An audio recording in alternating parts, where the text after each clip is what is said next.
Hi, everybody. Welcome to another edition of Packers Unscripted from Packers.com. I am Mike Spofford, joined, as always, by my trusted colleague, Wes Hodkiewicz. We're coming to you here from our studios at Lambeau Field.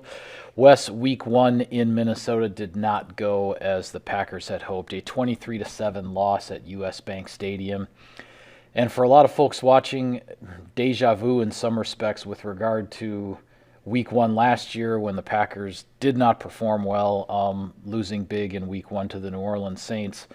I think the biggest difference is, I guess I would say for me in this one versus week one last year is this game to me came down to two things. One, too much Justin Jefferson, and number two, missed opportunities. Yeah, I mean, my biggest takeaway from this game was last year when they got out of Jacksonville and they lost 35-3. I was like, "Whew, that was a beatdown." Like that did not only did it not go the way you wanted it to go, I felt just like, New Orleans beat them in every phase of the game. The frustrating thing about this game at US Bank Stadium was, I still feel like if you re-rack it, Packers could have easily won that game too. And you heard Aaron Rodgers and Matt LaFleur both talk about it afterwards. There were plays out there. The opportunities had presented themselves. Green Bay just didn't take advantage of it. Yep. Looking at the offensive side of the ball, I think one of the things that really hurt the most, and I wrote about this in Insider Inbox, is I loved that play call right out of the gates. Absolutely. People are wondering about Christian Watson. There's no preseason film on this kid. They send him out deep. He beats Patrick Peterson by a good 3.5 yards, but then he drops the ball. And Green Bay kind of rallies a little bit. They get the running game going a little bit. But just overall, they just didn't really capitalize when they needed to. Too many sacks at impromptu times. It was going to be tough sledding. Obviously, getting stuffed on 4th and 1. All things are going to add up. Defensively, I don't know if I've really covered many games like this because Green Bay only gave up 23 points, which I understand that's still 23 points. But when you look at the first half production that Justin Jefferson had, 156 yards, 2 touchdowns, 4 plays of 20 or more yards in the first 2 quarters, you're thinking that, Minnesota's just rolling away with this thing. It never really got to that point. So when the game ended, certainly you tip your cap to Kevin O'Connell, you tip your cap to Minnesota and everything that they did to win that game. But for the Green Bay Packers, playing without their starting tackles, playing without their number one receiver, and losing John Runyon, Green Bay stayed in this thing, but ultimately it's still a loss. Yeah, it is. It's a tough one to swallow because of those missed opportunities. I mean, this league, these games, they always just come down to a couple plays here and there, right? And and I'm not saying that if Christian Watson catches the ball and if A.J. Dillon can punch it in on 4th and goal from the 1, or if, as Aaron Rodgers said, he lamented afterward, if he had pulled back the handoff, he had a walk-in touchdown because Zadarius Smith was crashing so hard from the outside. If the quarterback takes his own option there, they would have had no way to stop it. But if those 2 plays go Green Bay's way, we're looking at a completely different game. Now, Minnesota maybe still wins anyway, but even with all that said, and with as much as they had all kinds of trouble handling Justin Jefferson, and I know fans are asking, like, why wasn't Jair Alexander matched up on him, et cetera, et cetera. You can watch Matt LaFleur's press conference from Monday. I wrote about it on the website Monday night, the explanation for why the Packers did what they did. It didn't work. Nobody's saying it worked. Matt LaFleur was giving the rationale for why they went about it the way they did. We'll see what happens 15 weeks from now when these two teams meet again. But for all of the trouble that they had, and as you mentioned, the big plays that Justin Jefferson had, there was a moment in the second half here where this game, it's 20-7, and the Packers have a first down. I want to say it was somewhere near midfield. 46, I think. Yeah, close to midfield with, early fourth quarter, I want to say at that point, with plenty of time on the clock where you're thinking, boy, of everything that's gone wrong, if you can put together this drive here and get the game to 20-14, you can try to forget about all that other stuff, but they still couldn't put it together. It was a game of fits and starts for the Packers offense and for that matter for the Packers defense as well. There were some really good moments, but the big explosive plays, particularly with Justin Jefferson, those are just going to Those are just going to kill you in the long haul because they're so hard to rebound from. They're so hard to come back from. And ultimately, it was just too much for the Packers to overcome. Yeah, and I think probably the maddening thing at the beginning of that fourth quarter is Danielle Hunter gets the sack of Rodgers, so they're facing 2nd and 19, but they actually were able to work their way through it. There's a coverage breakdown on Minnesota's behalf. You basically have Romeo Doubs just standing there waiting for a pass. They get that for 23 yards, one of their biggest plays of the day in the passing game. Yeah. And I thought that would have been a good opportunity. That's where they got to about midfield, Green Bay's 48. I thought that would have been a good time to really reset with the running game. And again, all this stuff is hindsight being 20/20, but Right.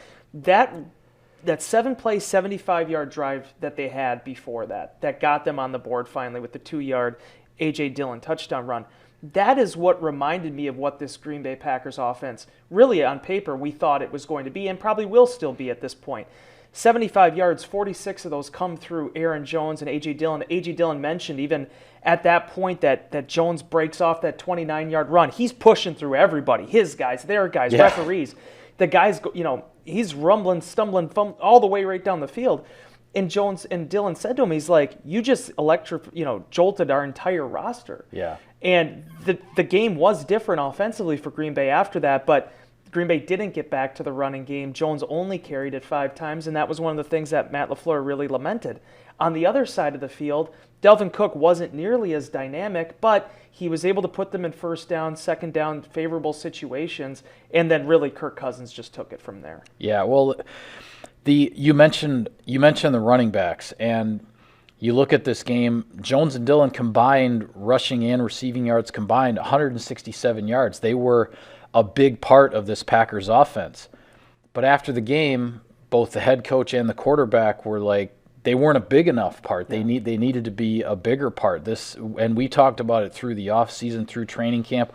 We're really expecting, especially in the early going, for more of the offense to go through Jones and Dillon. Now, the way the game started with the Vikings marching right down and getting a touchdown, and then Christian Watson dropping the ball, and you're in that crazy dome and all the noise and everything, and you're trying to find something to get things going. There was a lot of frustration and whatnot going on there, but the Packers recognize that Jones and Dillon are really, really dynamic playmakers, and the more they can get them involved, they combined for 23 touches, and I think, I don't want to put a number on Matt LaFleur here, but I think we're going to see a target of more towards like 30 or even 35 potentially in some games, depending on how many offensive plays you run, because they showed, even as much as Minnesota was in control of the football game, they showed that they can churn out the yards and move the chains, and I think that's the thing here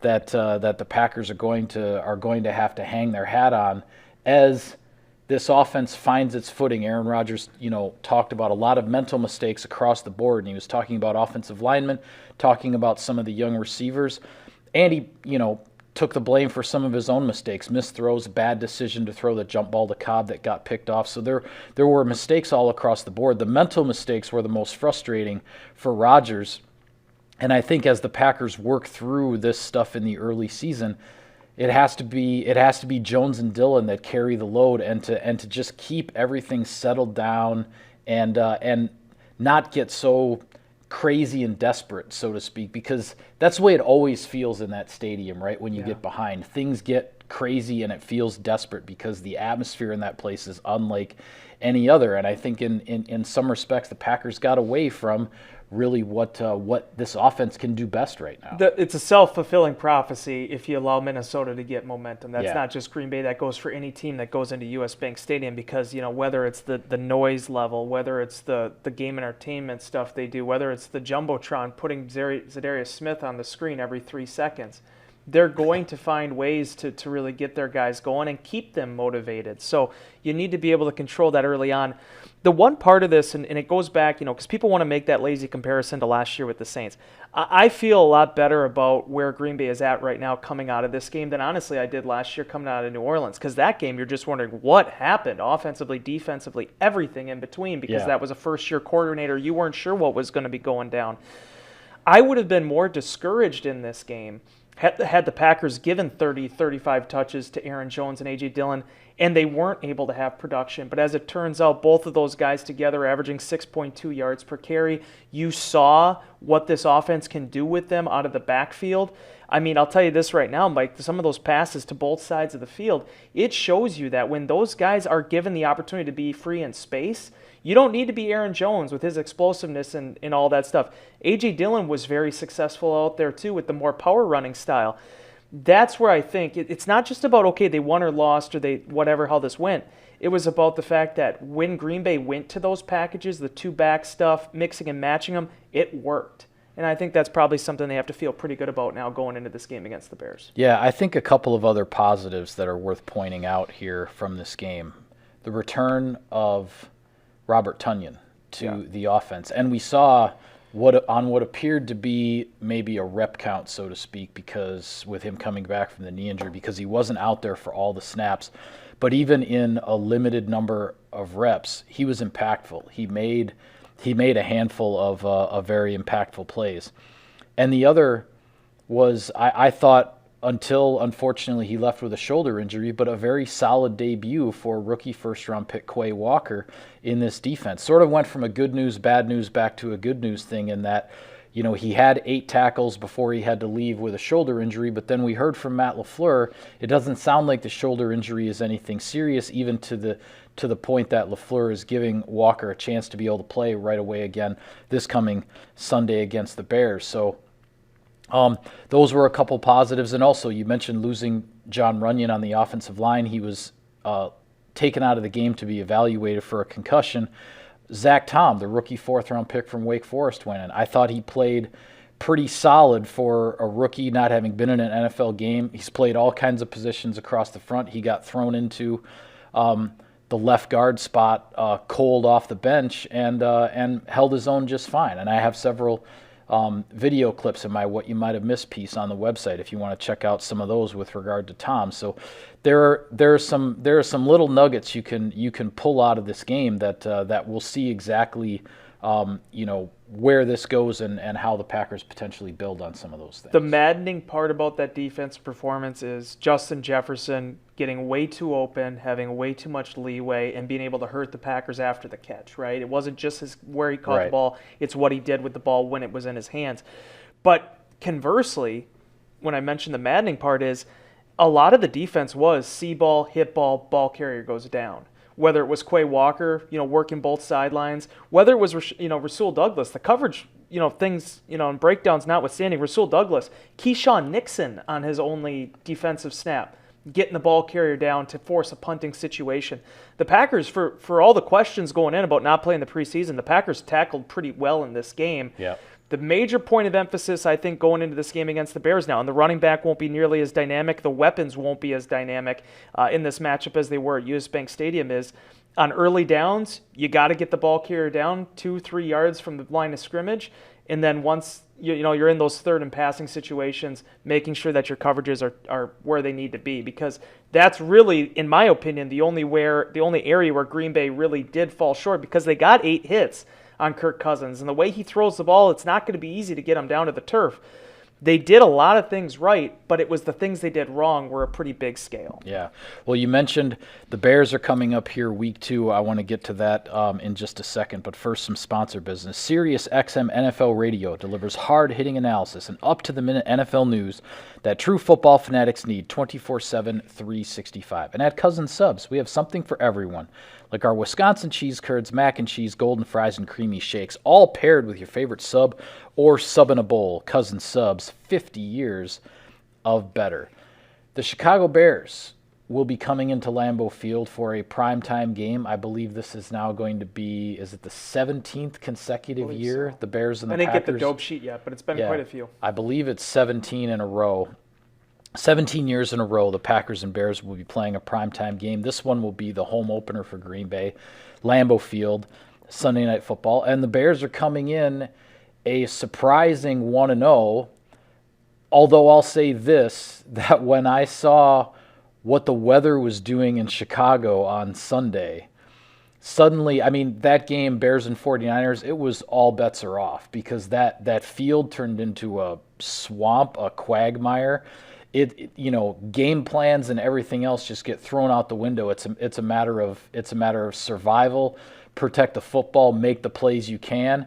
And at the end of the day, the Bears made a heck of a lot more on both sides of the ball than the 49ers did, and Chicago's going to come to Lambeau Field at 1-0. Yeah, I mean, the Bears just didn't make mistakes, and San Francisco did. That's really what this came down to. And in a game like that, when you do fall behind and you can't really trust the passing game anymore, that's when all the balls kind of get thrown up in the air. The one thing I took away from this game, Mike, especially after watching some of the highlights of it, because this is going to come off as a diss, and I don't want it to come off that way. The way they ran their offense with Justin Fields reminded me a lot of what Mitchell Trubisky did in 2018, which is where it's not a traditional passing offense. They didn't necessarily have a very good day on the ground, but they found ways to move the football enough while leaning on their defense to get stops.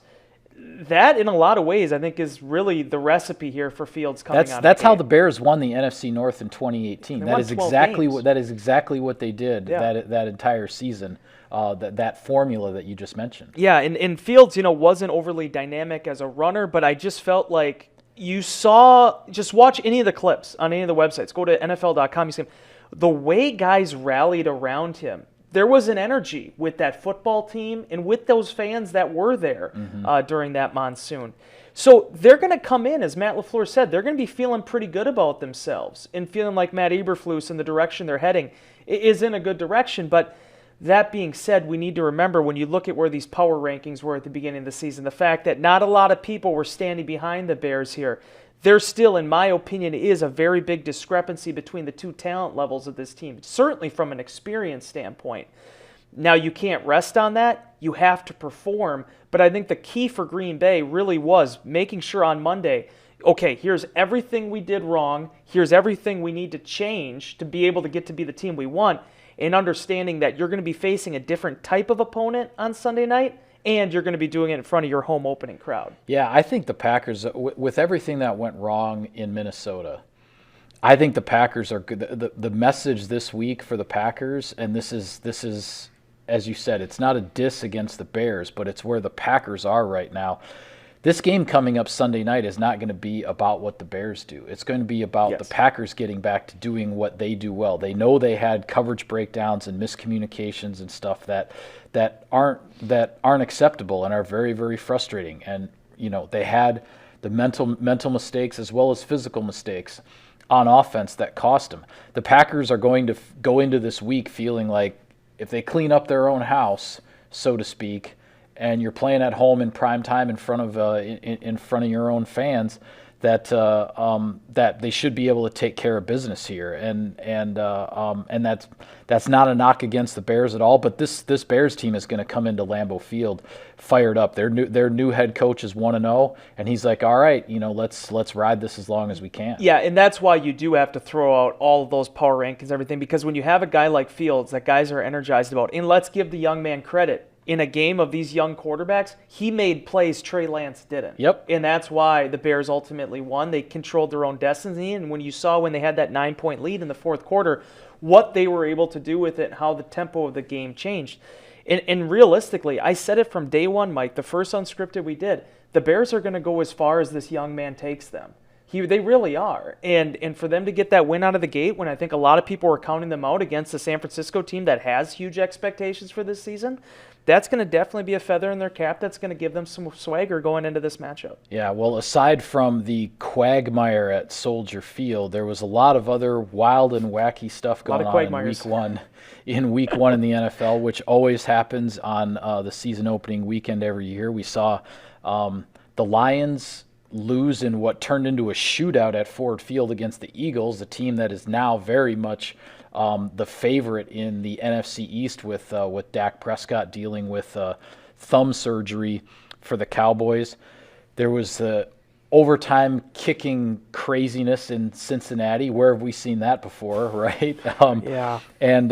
And also in that game, you had a significant injury to T.J. Watt from the Pittsburgh Steelers, and the prognosis there with the pectoral muscle somewhat up in the air. And then on Monday night, you had Russell Wilson going back into that noisy stadium in Seattle and somehow was unable to get a touchdown in the red zone as the Broncos just blew chance after chance in close by the goal line. And then the game came down to a 64-yard field goal that barely missed from Brandon McManus, and all kinds of controversy over Nathaniel Hackett's decision there and on the 4th and 5 and trying the monster field goal instead. But pretty much par for the course for week 1 in the NFL, right? I mean, these are the way the storylines of seasons begin all the time. Well, and let's be honest too. I mean, it's never too early to talk about playoffs, right? People love to do that. And from an NFC perspective, if you're the Packers, this is the way you wanted to see it work out. I mean, Buffalo trounced the LA Rams. I mean, Josh Allen just destroyed them. And then you look at Cleveland beating Carolina. I mean, Kansas City, we were talking about that matchup last week against Arizona. Arizona got blown out, yeah. So in terms of it being able to help Green Bay, for the most part, the AFC took care of business. The biggest thing I thought was very interesting was the amount of strange endings to these games. Whether it was even Houston and Indianapolis. Indianapolis scores 17 points in the fourth quarter to tie that game.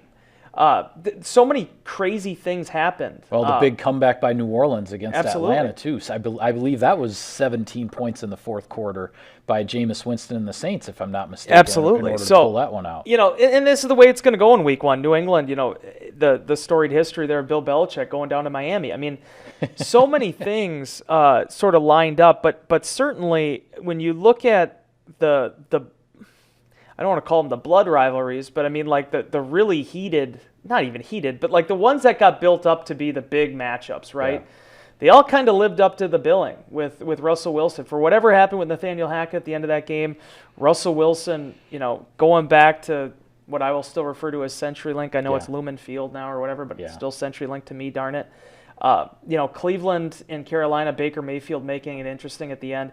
I felt like from a pure entertainment standpoint, Week 1 definitely lived up to the hype. Yeah, there's no question about it. And we will talk more about Week 2 matchups and what's on the docket and more about the Chicago Bears, the Packers' Week 2 opponent, on our next show. But for now, we're going to call it a wrap on this edition of Packers Unscripted. Be sure to follow all of our coverage of the team on Packers.com. For Wes, I'm Mike. Thanks for tuning in, everybody. See you next time.